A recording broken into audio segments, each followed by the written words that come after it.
সুপ্রিয় দর্শক বন্ধুরা, আজ আমরা বেরিয়ে পড়েছিলাম পাহাড়ি গ্রাম দলগাঁওয়ের উদ্দেশ্যে। লাটাগুড়ি ফরেস্ট পেরিয়ে চালসা মোড়, সেই চালসা মোড় থেকে ডান দিকে NH-31C ধরে মাত্র 7 কিলোমিটার দূরে গেলেই আপনি পেয়ে যাবেন এই খুনিয়া মোড়।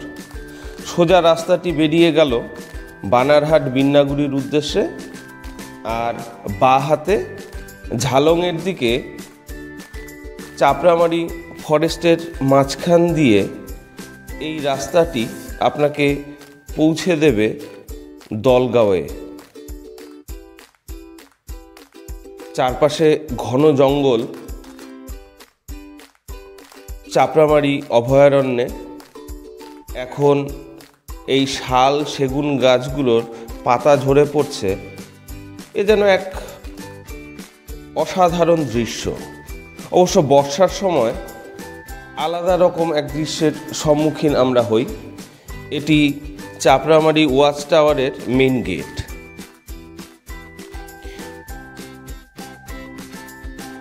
এই পথটি কখনো সোজা কখনো আঁকা বাঁকা হয়ে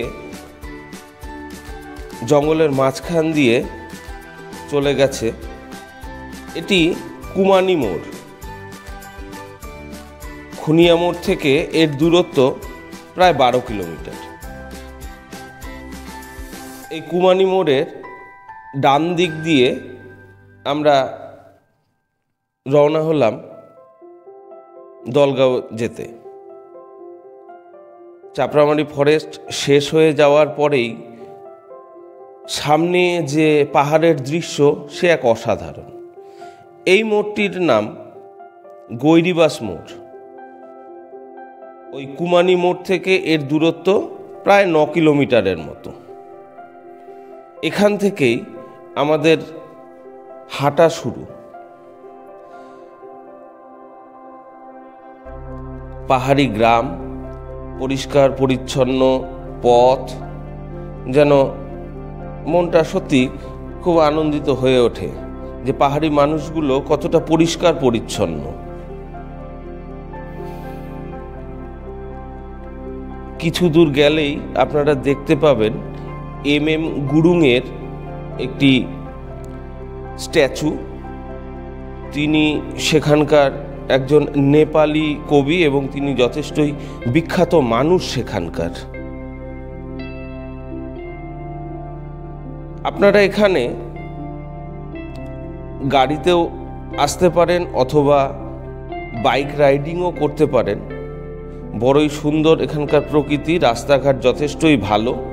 কিন্তু আমাদের উদ্দেশ্য আসলে হাঁটার মধ্য দিয়ে প্রকৃতির দৃশ্য হৃদয়ঙ্গম করতেই আমাদের বেশি ভালো লাগে।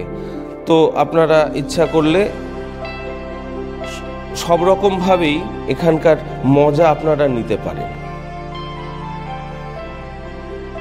আমরা সময় সুযোগ পেলেই পিতা পুত্র বেরিয়ে পড়ি এভাবে পাহাড়ে ঘুরতে। এত সুন্দর এখানকার পাহাড়ি রাস্তা। আসলে ওই যে কথায় বলে যে থাকবো না তো বদ্ধ ঘরে, দেখবো এবার ভুবনটাকে, তো সেই রকমই এভাবে ঘুরে বেরিয়ে যে তার আনন্দ উপভোগ করাটা, এটা যেন একটা আলাদা অনুভূতি। ওই দূরে পাহাড়ের গায়ে গভীর জঙ্গল।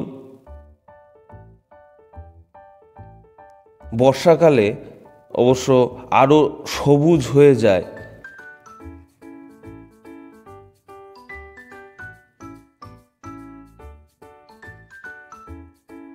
এইভাবে পথ চলতে চলতে পথের ধারের দৃশ্যগুলো বড়ই অসাধারণ।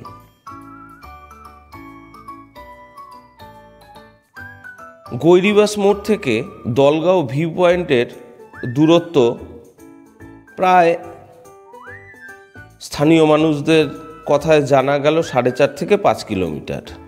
তো আমরা এই পুরো পথটাই পায়ে হেঁটে সেখানে পৌঁছে গেলাম। এখানকার বাড়িগুলো এত ফুলে ফুলে সাজানো, আর এত বিভিন্ন রঙের ফুল, আর তারা যেভাবে যত্ন আত্তি করেছে। এখানে আপনারা বেশ কিছু হোমস্টে পেয়ে যাবেন, যার খরচ দৈনিক 1200 থেকে 1500 টাকার মধ্যে। তার কিছু ফোন নাম্বার দিয়ে দিলাম, যাতে আপনারা এখানে এলে যোগাযোগ করতে পারেন।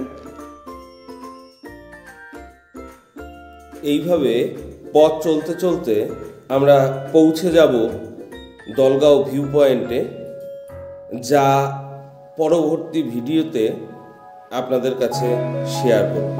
ধন্যবাদ।